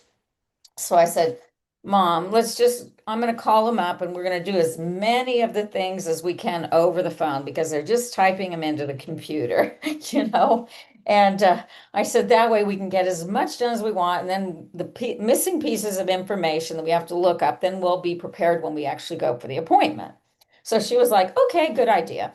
So she was a little bit hard of hearing. So I'm on the phone and I'm, you know, talking to the nurse and then I'm relaying the questions to my mom. We get to the one about race. She says, there's not a drop of Hispanic blood in me. We're French. It should be Bajan. And I just got a smirk on my face because when I got off the phone, I said, well, I hope I don't have to pay back those scholarships, those 2 Eisenhower scholarships I got in the 70s. I'm pretty sure I filled out that I was half Puerto Rican. Uh, Anyway, yeah, she said, no, we're French. My mother was from the same village as Joan of Arc was. And I said, uh, oh, no wonder we're such martyrs. yeah. Anyway, so when do you want to end this? Uh, Good. And here in a few minutes. Okay. Well, I'm glad we're both in our outer space low orbits. There you are in the control room on Artemis. I think that you are here, Emily, in the control tower. Oh See? yeah. Yeah, right up there in the control tower. Or you could be in the arch. Where would you like your office to be? Not sure. You obviously have a good view of the earth and the moon, you know, the sun behind it. Yeah. Yeah. So what do you think about my graphic of the International Spaces Station? I like it. It's pretty I cool. had so much fun. I had a long time ago made the green part, but then last week I added to it, and then I don't know. Let's see. Can you make me like the featured so it's like really big so I can give a little tour with my. Uh, is that really big or is that Oh, there's John Kennedy. yeah, Hi, John Cannon? John. I love your brain, neuroplastician. Are you going to help me remodel my brain and get it all? Do you think it's functional or I'm looking for somebody who loves me for my brain because my skin is past the point. Hi, John. Thanks. Hey, John, you want to unmute? I've been talking for quite some time. I was trying to get Emily to see if we can, like, if I'm the presenter or something. Do, do you have that view? Let's see. Yeah, you're on speaker view right now. Oh, okay, so on mine, I'm still seeing like a fourplex. Yeah, you have I don't. to yeah, up in that corner there should be a thing where you can There we your go. view. Sorry, I was just switching over from my phone to the computer, so it's a little bit better. Oh, Be yeah, I better. do that too. It's easier. I Yeah, a was lot easier. I was just showcasing the International Spaces Station. Is that what My that's behind background. you? Yeah, I was going Yes. to ask you. That's a cool picture. Now For for the sure. big reveal, I'm going to move because right now, if you look at it, I'm somewhere over the rainbow. I see that. Global Green Biz Woman. That is awesome. Is that what our space station's going to look like in the That is our future? international, that's the great discovery. That's where our content creators are. All Aren't you in right. there? What happened? There we go. Aren't you in the great Sorry. discovery? I'm back. My screen has a habit of shifting every once in a while, so I'm Okay. back.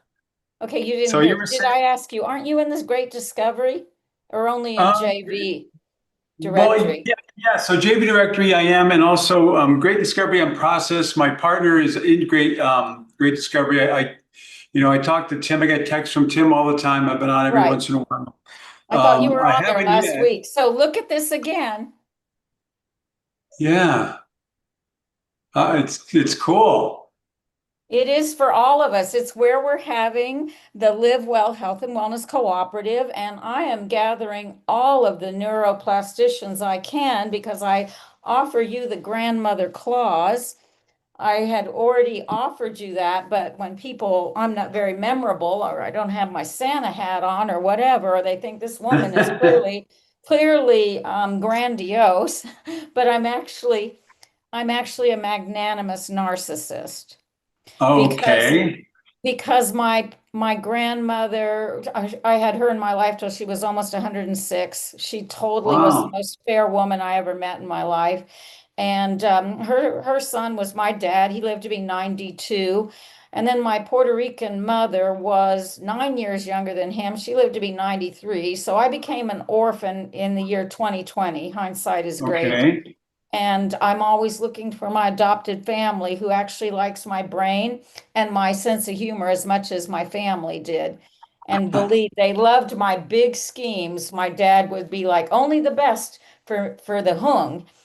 He gave me a Chinese name. At that point, I don't think anybody knew we had Japanese and Chinese ancestors.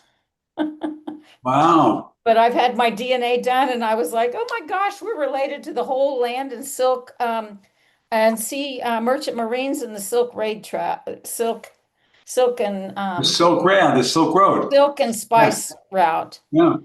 And 3 dots in England, those are the aeronauts. That's where I get my circus thing, my dad's circus and weather balloons and climbing up. So that movie Aeronaut, I was like, oh my gosh, that's me. Wow. That's got to be one of my relatives. So So, I just gave you a whole lot of insight into my brain function. Now tell us what what I do, yeah. what I do actually is actually a program I developed for the Department of Defense almost 20 years ago. So I've trained Navy SEALs and snipers and also people with autism, ADHD. It doesn't really matter because everything goes through our brain. So what I can do is I can make your brain faster and more focused by at least 10%, less than an hour. And I've been doing it now for almost 20 years. So it doesn't change. It's not a mind program. All the other brain training programs are mind-based, psychology, NLP, affirmations, whatever you want to do. They all work because of neuroplasticity, where you have to repeat them, right? You don't learn something right away. And we're also, our performance today, even our personality today, is based on the efficiency of different mental processes we developed as children. That's why we But my all. father was a scientist, so I know about oscilloscopes and frequencies. And I was Right. a So nurse for 40 years. yeah. So you learn stuff. That's absolutely true. But My Menningers, my nursing's training in Topeka State, we went to Menningers. I learned about biofeedback and the monks that could control their parasympathetic nervous system and yeah, bleeding, yeah. all of that, the theta waves, gamma waves, alpha waves, all of that stuff. And but I had, as a 10-year-old, because I was so petrified of shots, I had already been taught how to relax and cooperate. I had to prove for a dentist that I would Yeah. stay in the dentist chair, keep my mouth open, and let him work. And when we were done, he pulled out his wallet, handed me $1, and said, I've never seen anything like that. Yeah. Oh, that's awesome. That's great. And again, that's all learning, and you learn from practice and over and over. And what I do is actually training. So Great. I don't teach you anything. But what I do is I train your brain to rewire to be more efficient. And it's based on what you're studying neuroscience. You might be aware of Dr. Yoshi's work out of MIT found that the very specific type of non-digital stimulation will change the brain immediately, not just in a day or a week or a month. Which is so valuable for people with PTSD, What? due to All of grief, us. betrayal, anxiety, any reason that they causes them to go reach for a drug or for alcohol or sex or any addictive hit of neurodopamine and oxytocin. And, and, and Yeah. And it helps that because the exercise I use actually release all those, a lot of dopamine and everything helps with addictions, but it's not just those, it's everybody. So professional athletes perform better, professors get more done better, faster. I have a surgeon who can do a 6-hour operation in just 2 hours. So, I mean, he's already one of the smartest guys in the world, very unique practice, but now Yeah. twice as many patients at home with his family because And his muscle brain has is faster. memory when you combine it with that, and then in the surgical suite, they let you play whatever music the surgeon wants. Well, a little different. I mean, that's not what I do, but we can talk about that. I love to learn new stuff. That's not what I do. I just make the Okay, brain go ahead. faster. I'm gonna shut up, okay? No, that's okay. I'm just saying everybody tries to relate it to something they know about it, which is fine. That's true. Thank you. But I mean, and I learn from that. I always learn from people telling me, but it's the only program of its kind in the world, according to our military. And what How makes it does so unique. compare with Maury Zelkovich's methods? Maury is a good friend of mine. Maury is brain entrainment. I know, but how does, how So does your method compare? So mine, and actually Maury loves my method. We talk about it all the time. We might do something together. Good. So what I do is I have very simple exercises that train executive function, which is our ability to make decisions. And we give the brain something to think. It's very, very simple to do. But in order to do it, the brain has to work really hard. Engage eyes, ears, mouth, hands, feet. All those connections are happening at the same time. Memory. So, memory improves, focus improves, faster thinking improves. Probably the most significant thing we improve is something called anticipation, where if your brain can anticipate that something's coming before it happens. So that's why it gets it done better. We get into flow state. I don't know if you're familiar with Kotler's work. I mean, there's people that he writes millions of words about flow, but it's all psychology based. Mine is neuroscience based, so that usually by the end of the everybody kind of knows about, like, I'm getting in the flow. I was so in the flow, I lost track of time, when you do what you love. And we can create that. We can create that with the exercises that people like before they work, before they run through them for a minute and they get into flow state. So again, it's more of a training rather than a learning. I mean, those are all really powerful. Here's how I kind of liken it. All those other programs really deal with the mind. The mind is very important. Psychology, manifestation, NLP, but it takes a little while to get there. You don't see a psychologist and then all of a sudden you're performing, but you have to practice, right? That's neuroplasticity. Yeah. And that's the operating system that everything filters through, and it's very important. Where I work is just the processor. So you get a new computer and everything is faster, right? Everything works better, operating system and every single thing that you do. So that's really the main difference. And again, I love what I do because anyone I worked with, probably 20,000 people in the last almost 20 years. And how do people get in touch with you? And I'm looking to do comparative effective research with PCORI, Patient-Centered Outcome Research Institute. That would be great. Yeah. Yeah. And so do you have any connections with any medical universities? No, I mean, I've talked to them. Well, and you have the big one because you said you worked for the government. Well, yes. And I actually, I used to present at a lot of brain conferences, including ACRM. That's the world's largest. The problem was that everybody else was presenting research. The problem with research based and the problem with the whole peer review process is there's very little innovation because you have to base it on what other people have already done. Yeah. I was a consultant, so I would present results. They would present research, good stuff. And I'm working with someone now to try to do a clinical study. I need to do more of those, but my clients are, I'd love to be on your team. Well, we can here. I'm going to put my email in the chat. I would love to. And what I'll do is I'll send you a link, unless you want to send me a link to your calendar and we get on and do a Zoom. I don't use calendar. I'm retired, so I ask people to send me theirs so I can fit into their schedule. Yeah, be happy to. So go actually. So I have 2 minutes. I have a client. I got it started with at 1 o'clock. But that's okay. No, that's okay. But please send me your information, and I'll send you a calendar link. We can meet, and then send me a little bit more about what you're doing. I'll send you some more of what I do.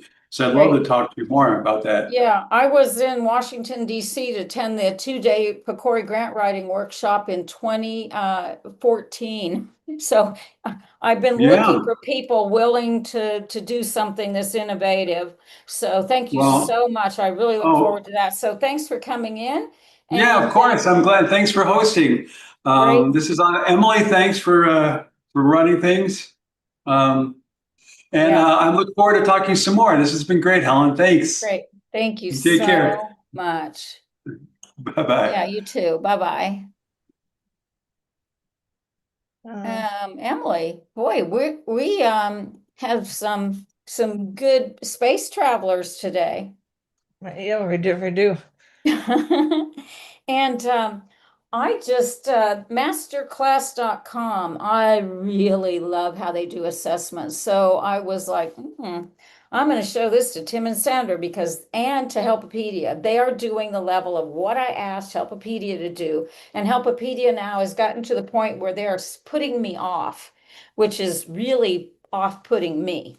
So if they're going to have wait, Helen, hold your horses. We can't work on your stuff and pretend that I'm pushing my agenda instead of a magnanimous agenda that helps every single stakeholder they say on their landing page that they are there to serve. So when people don't see my vision, I have to go elsewhere. And luckily Kurt's already on the board, so I don't have to put him in my place on this one. He's ahead of me. He's the one that invited me back in. And then, we invited Adam, and boom, that was like IT wizardry, put this starship in warp speed. So I just put myself on the back burner, letting him get, because the launch of the Helpopedia, the Special Needs Directory, was my priority as well, because but now if they're holding back my assessment process, which is very easy for techie people to do. So if Adam doesn't want to do it and the other people don't want to do it, then I will find somebody else to do it, because it's already being done anyway. So, we reached our 2-hour limit and the note taker is gone. So are we done? Yeah, I think we're at our due point Okay. here. Yeah, I Thank think it's- everybody to join us today, and we are here every Saturday at 1:00 p.m. Central. So I'd love to have everybody join us. Until next week, if everybody has a safe week, stay happy.